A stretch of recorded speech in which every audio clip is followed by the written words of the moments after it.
The HOA president looked me dead in the eye and said, "Your grandfather's pond is stealing water from my community," then slapped me with a $50,000 lien to destroy the place where I scattered my wife's ashes. So, I stopped the theft and let her $1 million neighborhood wash away. Right now, I'm standing ankle-deep in what used to be Cordelia Blackstone's perfectly manicured yard, watching her wade through brown floodwater in a $2,000 pantsuit, screaming at Channel 9 while her white Tesla floats down the road like a bathtub toy. The whole street smells like diesel, sewage, and the kind of rot you can't Febreze away. Arrogance meets Mother Nature. Guess who wins? The soggy red paper in her hand is the final notice she filed on me 2 days ago. Pay $50,000 or lose the property my family's owned since '62. And why? Because I wouldn't drain the spring-fed pond that's protected this valley from floods for 60 years.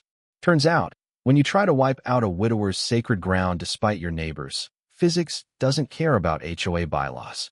What would you do if some power-tripping Karen tried to take your family's land, your spouse's final resting place, over water rights your grandfather secured before she was even born? Tell me in the comments where you're watching from. I guarantee your HOA stories make this look like amateur hour. Name's Marcus Rodriguez. Everyone calls me Tank, a holdover from 25 years designing flood control with the Army Corps of Engineers. At 52, I thought I'd seen every flavor of bureaucratic stupidity. I hadn't met Cordelia yet. 2 years ago, after Sarah lost her fight with cancer, I inherited Grandpa Miguel's 3-acre spread up in Pine Ridge Estates, Colorado. My family's roots run deep here. Back before there were even street signs, my grandfather hand-built the cabin, the barn, and most important, that spring-fed pond. Sarah and I scattered wildflowers there every anniversary. I scattered her ashes there, too, on an October morning when the light was gold and nothing seemed fair. That pond isn't just a water feature, it's a legacy. Grandpa knew more about water management than most folks with diplomas. He tapped a natural spring, built a limestone retention system, and kept the entire valley dry when other places flooded. The gentle sound of water running over stone, honestly, it's like Sarah's laugh. Impossible to forget. That sanctuary got invaded one morning when Cordelia's Tesla crunched up my gravel driveway, looking like some corporate predator on the hunt. Picture platinum hair, power suit, perfume so thick it could knock out a goat, and a smile that could crack concrete. "Mr. Rodriguez," she purred, her handshake colder than a mannequin. "We have a serious problem with your unauthorized water hoarding." I wrapped my hands around my mug, feeling the empty groove where my wedding ring used to be. "Excuse me." She snapped open a leather folder. "Water management regs," she said, "passed 6 months ago, while I was indisposed." Translation: burying my wife. My grandpa's pond, built in '62, 60 years before these rules, somehow was now the only one singled out for removal. You know what I mean? While I was planning Sarah's memorial, Cordelia's husband, Bradley, a city councilman so generic he could be clip art, rammed through the new rules in an emergency session. Every other old structure got grandfathered in. Mine, a community health risk. The paperwork made it clear. This wasn't about aesthetics, it was a real estate heist. Cordelia specializes in bullying owners until they sell, then flipping properties for big profits. My land and water rights were the last domino she needed for a multi-million-dollar condo scheme. That night, I heard Sarah's voice in my head. "Tank, you've never backed down when the stakes are real." I'd spent my career outmaneuvering red tape.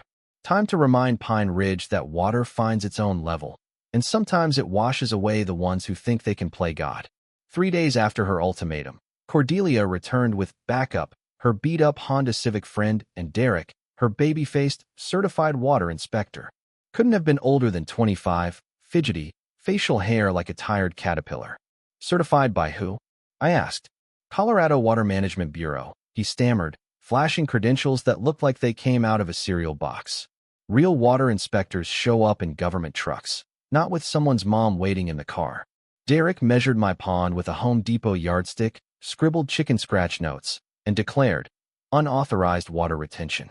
Plus, possible mosquito breeding." Cordelia hit me with a violation. $5,000 for theft from community resources. Theft from a spring my family's protected for 60 years. The next day, neighbor Frank handed me the local paper, hands shaking, headline, Local resident hoards water while neighbors suffer. Picture of my pond, muddy and doctored, made me look like a villain in a disaster movie. Sarah would have wept. But here's where Cordelia made a tactical error. She'd picked a fight with a guy who treats bureaucratic war like chess. At the county courthouse, I dug up my grandfather's deed, perpetual water rights, inked in 1962. Not just for surface water, spring and mineral rights, ironclad and 3 decades older than the HOA. I called Jake, my old army buddy turned environmental lawyer. "Tank, you beautiful bastard," he laughed. "They can't touch you." But Jake found more. Bradley's shell company, Mountain Vista Development, had been buying up properties with these tactics, then flipping them for condos. My pond was the keystone. Cordelia, undeterred, stacked the next HOA board meeting with newcomers, all athleisure and $10,000 smiles. She put up photoshopped images of my pond, neon green, claimed it was a bacterial apocalypse. "Independent testing," she said. Bull. I'd been testing that water for years. It was cleaner than the tap in Denver. But you can't argue with people who already decided you're the bad guy. After a unanimous vote, they hit me with $15,000 in fines, $500 per day until I drained the pond, and banned me from my own water for safety. That night, I installed trail cameras, camouflaged with the kind of skill that kept me alive overseas. 48 hours later, bingo. Footage of Derek sneaking in at night, dumping dead fish, photographing the aftermath. More footage, Bradley and a pair of contractors, plotting survey stakes and talking permits. They were building their luxury dream on stolen land.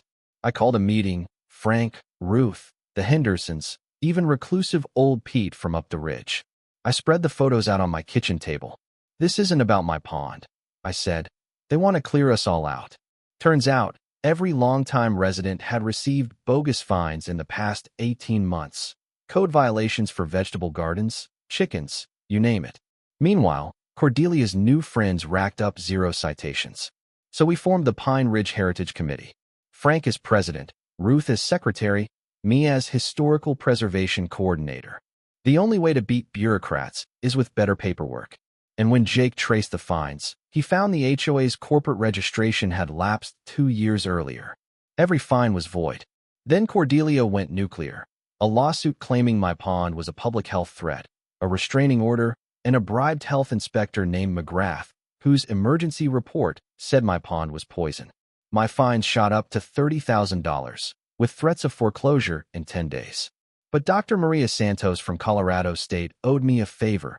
Her water test showed my pond was purer than bottled. McGrath had never even set foot on my property. With the evidence mounting, we went on offense, countersuing for harassment, fraud, and civil rights violations, demanding audits of HOA finances and voting. Sam Patterson, retired police chief, found Bradley had paid off city council members to fast-track his development. Maria, a journalist, ran a series that turned the story into statewide news. Public support snowballed. Meanwhile, I documented Cordelia's own violations: unpermitted decks, illegal graywater drains, code-breaking backyard lights. Bradley's home office and driveway were in violation too. The spreadsheet didn't lie. Every longtime resident cited, every newcomer spared. Cordelia ramped up the psychological warfare, anonymous hate mail, property vandalism, even shutting off my utilities. But every move was documented, evidence for court. Then came the final provocation: sheriff's deputies, Cordelia, and 3 pump trucks, waving a judge's emergency order to drain my pond for public safety. I was ordered to stay back, forced to watch as they pumped out 60 years of work, thinking they'd won. But here's the twist. My pond wasn't just a family heirloom. It was federal flood control infrastructure, officially recognized in a 1981 Army Corps survey I helped conduct. Draining it meant the next storm would have nowhere to go. And, of course, a major storm was coming. So I let them drain it, documenting every step, even helped them. Cordelia celebrated, crowed about eliminating the dangerous hoarder. I watched the skies. 3 days later, the Pine Ridge Community Center was packed for the town hall, TV cameras rolling. I showed the empty pond, the original surveys, the permits, the payments to the corrupt inspector, and, on camera, the video of Derek contaminating the water. I explained, calmly, that with the pond gone, the next rain would have nowhere to go but into their basements. Right on cue, the rain hammered down. Storm drains backed up, basements filled. Cordelia's white Tesla floated past the window. Sirens wailed. Deputy Martinez burst in. We've got flooding everywhere. The whole lower neighborhood's underwater. I delivered the line. I tried to warn you. My pond wasn't hoarding water, it was protecting you from it. FBI agents arrived, badges gleaming, and arrested Bradley and Cordelia for conspiracy, bribery, and interference with federal infrastructure. The development scam collapsed. The local news ran wall-to-wall coverage of how a grieving veteran, armed with physics and old-fashioned grit, saved the community from its own arrogance. In the aftermath, Pine Ridge came together to restore the pond. New and old neighbors rebuilt trails, planted native trees, and learned the lesson my grandfather tried to teach.